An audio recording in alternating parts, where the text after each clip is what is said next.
What's up, YouTube, TikTok? How's it going today? My name's White River Rambo. Today we're talking about thermal and predator control and pest control and things of that nature. Now, I dove into thermal last night for the first time, and I'm sending it all back. I did not care for what I purchased, and it was terrible.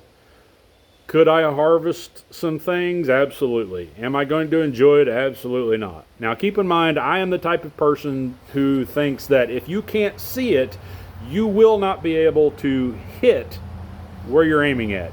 I prefer to aim at hares, not animals. I'm the type of guy who puts a 50 millimeter rifle scope on a pellet rifle. That's just me. I like to get up close and personal and pick a spot. In thermal, that's not the case at all. The number one thing that I failed to realize was that even though I was attempting to purchase a minimum of 384 pixel resolution, that base magnification of 1 was where that number comes from. And once you increase your magnification, your pixelation decreases. So stepping up to 2x, I was at half the pixelation that I had at 1x. So, acquiring a deer at 200 yards, you cannot tell it's deer on the glass that I had. And zooming in, everything gets pretty fuzzy, and you can't tell what anything is. Now, the monocular I bought and the rifle scope I bought were the same brand from Amazon, Goyojo, Goyojo. And while some of that stuff resembles AGM bodies, I quickly found out that the interior and the software inside them were literally written in Chinese, and it was very hard to not only manipulate the menus, but the user interface sucked. But I tried it anyway. Now, the monocular I didn't care for much because it did not have a focus ring. All it had was a diopter. Battery life on it looked to be about 6 hours. We ran it for about 3.5 last night, and she was just a little over half. So that's not great. It's not terrible. 1x magnification was fine if that's all you're using it for. Once you left 1x magnification, shit got bad really quickly. The rifle scope, however, the rifle scope resembles an AGM Rattler, to the best of my knowledge. However, it had a removable battery, a 26650, the large one, and I thought that would be a good deal because, well, I could just buy another battery, and even though the battery life on that particular unit's only 5 hours, I could put a better battery in it and have a backup. Well, the base that mounts to the rifle itself broke because it was milled so thin, and the grade of aluminum in which the base was milled from was very, very soft. So they're both going back.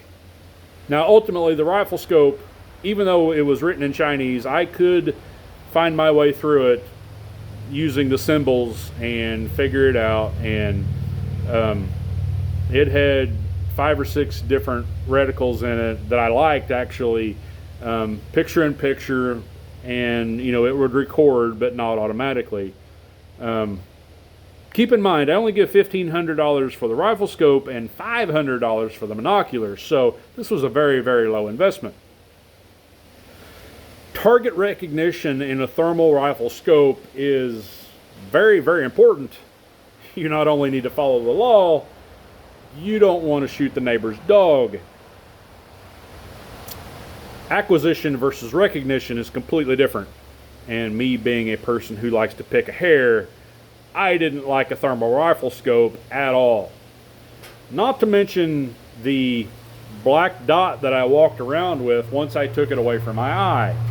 Now, if you live in a thermal, you know what I'm talking about. The brightness, the intensity of that view screen, if it's turned up a little too much, you are legitimately married to that view screen. And once you leave it, you are blind for an extended period of time. Now granted, I can turn the intensity down, but I was having a hard time manipulating the menus. So I talked to my buddy about night vision. And not only does night vision appeal to me for the cost, it also appeals to me for the target recognition. Now, how night vision works, it essentially lets a lot of light into a natural optic and allows you to view in low light with the help of a infrared illuminator at 850 or 920 or 940 even. Is it nanos, guys? I forget what it is. Essentially, to me, it's Kelvin, the darkness of the light that it's putting out. You follow, right? So depending on how good the glass is versus how much illumination you're providing the glass will determine how far you will be able to not only acquire a target, but recognize that target. Night vision is a little bit more user intense, meaning you not only have to focus at a range, you have to adjust your illumination as well as be able to put up with IR bloom. Now, IR bloom is a term that I've heard from my buddy. You see how this rifle case is right here in front of us, and if I shine a flashlight on that, it is going to reflect off of those things back at my face, essentially blinding the scope. And I would have a hard time picking you up as a target. The only way that I can overcome that is either move over here where there's no vegetation or zoom the scope in so tight to where this vegetation is not in the picture of the scope. So the night vision is a little bit more user intense, but recognizing a target is much, much better. It doesn't use the thermal heat signature. It uses the actual ambient light to be able to optically recognize that target. So you will actually get the picture of a coyote, the picture of a deer, the picture of a bobcat, and be able to determine what you're aiming at. Now, not only does the eyes light up from the infrared light, you're able to see an actual target, not a glowing black or glowing white signature thermal reading of that target. If you don't want to shoot the neighbor's German Shepherd, you better either have a really, really high quality thermal or a good quality night vision. At least one of the people in your group better be able to recognize that target. So moving forward, I'm sending all my stuff back. The monocular and the rifle scope I'm sending back. And I'm dropping back and punting.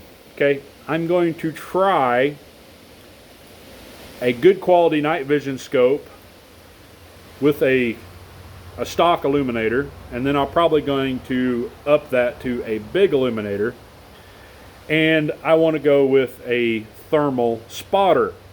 Now, another thing that I really having a hard time with is I was in ground in an area that I did not know. So I couldn't tell how far, once I acquired the target, I had no idea how far it was from me. I had no idea what it was or if it was even in range for the weapon that I had. So as I'm looking at a new thermal monocular, I'm definitely looking at one with a rangefinder included. Currently right now I'm looking at the AGM Fusion, I believe it is, with the laser rangefinder part of the unit. I can pick up the 25mm version for $2,300. On the night vision side of that, I'm currently looking at the Sightmark 4K Max, and I can get that for about $600. Let me know what you think. I would love to hear your experience and your opinion. Blow up in the comments, send me a message, call me if you know me. I'd love to hear from you. As always, stay safe, shoot straight, shoot often, and don't forget to tell someone where you're going when you're out there chasing God's critters. I'll see y'all on the next one. Thanks for watching.